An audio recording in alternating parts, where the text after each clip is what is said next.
I'll tell you what, guys, Friday's college football card, all I can say is it reminded me of the movie Dog Day Afternoon. Oh my gosh, when the puppies are barking like that, there are only two things that are happening, and neither one of them are good from our perspective. First of all, sports books are absolutely winning a fortune, and we as gamblers are most likely taking a beating. Because basic human instinct is this: we all tend to gravitate toward the favorites. You know it as well as I do. But that's okay because unless you're playing 22 games on a single day's card, you can always isolate a favorite or two or an underdog or two and find those wins. But when the dogs come through like they did yesterday, oh my goodness, nothing good comes from that. I mean, listen, before we get to Saturday's free plays, let's just look at some of the results yesterday. So, you had the nighttime game. You had Virginia Tech, a 2-point underdog, winning outright 24-20 over Virginia. But then you have Ball State, a 10-point road dog winning outright at Bowling Green 41-24. You have Western Michigan laying 8 points at home. A Western Michigan team that was undefeated against the odds makers this season, right? What happens? They lose to Northern Illinois 31-21 as an 8-point home favorite. Oh my God. And then the bloodbath just got worse. How about Marshall? Marshall undefeated this season. And the Thundering Herd yesterday laying 23.5 points at home, and they lose outright in overtime to Western Kentucky 67-66. Oh, and it just keeps on going, guys. I mean, one game after another. Okay, you had a little road favorite, Nebraska, winning 37-34 as a 1.5-point underdog outright in overtime against Iowa. Okay, small little pup. You can understand some of those. But then you get down into some of the later afternoon games, and you see more of these huge upsets. You see South Alabama, a 7.5-point home dog, covering with ease against Navy. You see an Arkansas team coming off back-to-back shutout wins, of course, in Fayetteville, against LSU and Ole Miss, leading most of the way at Mizzou. And then Arkansas, the 2-point road favorite, they end up losing 24-14. How about UCLA?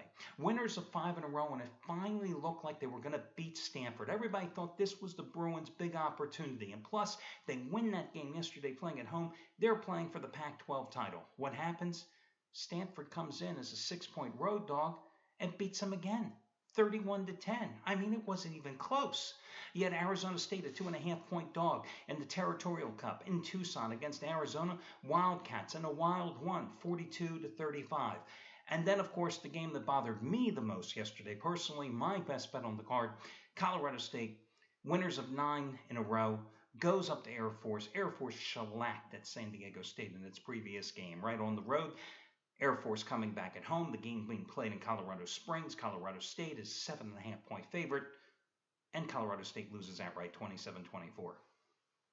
And you know what, guys? That's why they call it gambling, because there are no guarantees. Hi, everyone. Al DeMarco here, general manager of the world's largest online sports handicapping website in the world. And that, of course, is VegasSportsAdvisors.com. And each and every day, I'm here giving you my gambling advice, my betting insight, and my free picks as well. And remember, you can also get them over at VegasSportsAdvisors.com, not only in the form of my video report, but in the weekly preview show in the NFL that I do along with Brandon Lang, the handicapper, of course, whose life as a professional sports capper was immortalized by Hollywood in the movie Two for the Money, starring Matthew McConaughey and Al Pacino.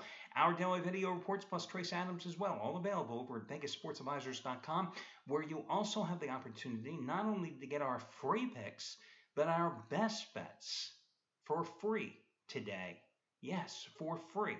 You get my best bet, Brandon's best bet, Trace's best bet, all the best bets of all 12 handicappers at the site, absolutely free today, over a $1,000 value, simply by checking out the one-day free all-access pass, and that's over at VegasSportsAdvisors.com.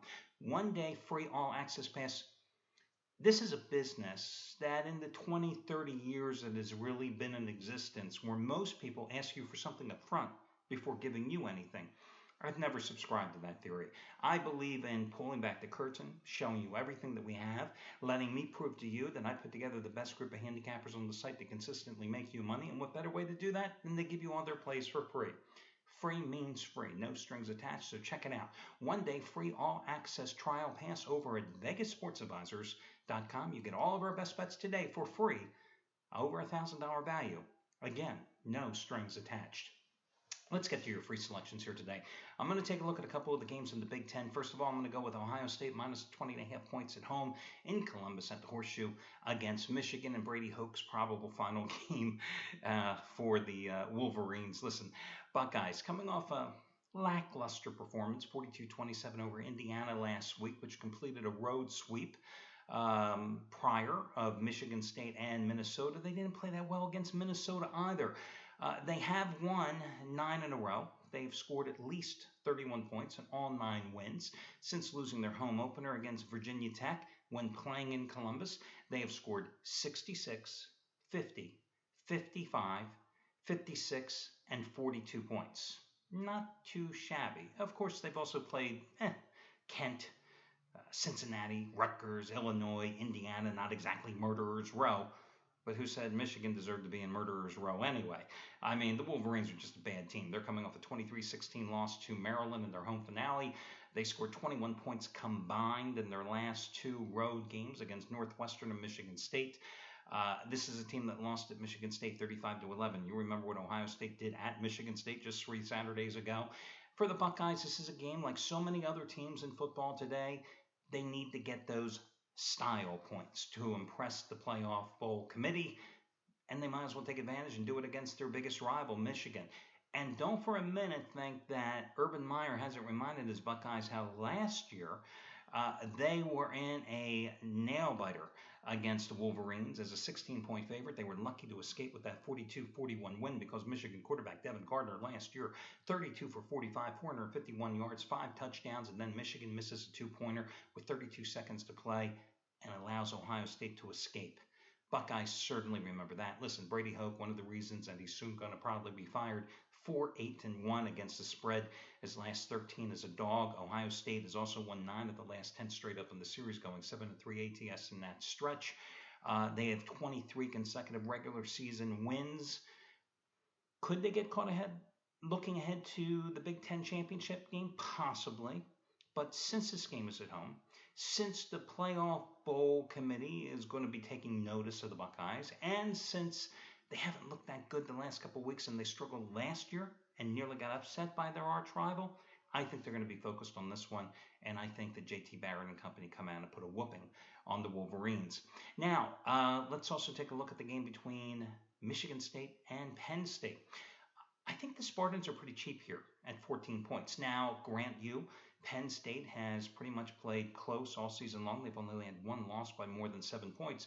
But there's a lot of factors when you look at these two teams in terms of how they match up. Now, it is true. Penn State has a very good defense. Strong against the run, strong against the pass. You know, they're only giving up 81.7 yards per game on the ground. They have the number 17 pass defense in the country. The problem with Penn State is they simply can't score. And it all comes down to an offensive line that started the season poorly because of inexperience, because of injuries, and it has just hampered their development in James Franklin's rookie season in Happy Valley, which hasn't been too happy, let me tell you that, as the Lions have allowed 39 sacks on the season. Michigan State has the best pass rush in the Big Ten, guys. Christian Hackenberg, so promising a year ago at quarterback for Penn State, he has struggled so much this year because he's constantly under pressure. He hasn't thrown for over 177 yards in his last 4 games. They have no ground game. The running back's only averaging a little over 3 yards a carry for Penn State this season. You got a Michigan State team that is number 6 in the country at scoring at 44 points a game. Michigan State team that's on a 16-4-1 roll against the spread as a road favorite. And I'm going to go with the Spartans here, laying a couple of touchdowns. Go ahead, once again, with Michigan State in this particular contest. Your final free selection, guys, I am going to go with Kansas State. Minus the 27.5 to 28 points at home in the Sunflower State Showdown with Kansas. And why not? Have the Jayhawks given you any reason to believe that they can be competitive in this game? Plus, Kansas State, another team that managed to come up with the win at West Virginia last week after getting hammered by TCU the week prior. They closed with Baylor last week. They're still in a possible contention for the Big 12 championship game. This is a Kansas State team that, since Bill Snyder has come back in Manhattan, has continued its domination in this series. In fact, Snyder, 5 in a row, straight up and against the spread against the Jayhawks since his return. What can I tell you about Kansas? Nothing good. They're 0-5 outside of Lawrence this season on the road, giving up at least 33 points in every single game. Um, mm, you know, Look what happened last week with Kansas. 48-14 loss to or no, they lost to Oklahoma, where the Oklahoma running back, the freshman, ran for I think a little over 4,000 yards against that defense. And I think Kansas State's going to use today's game to get their ground game back in gear. They have struggled to run the ball here the last few weeks. A couple of ATS stats to point out for you in this one.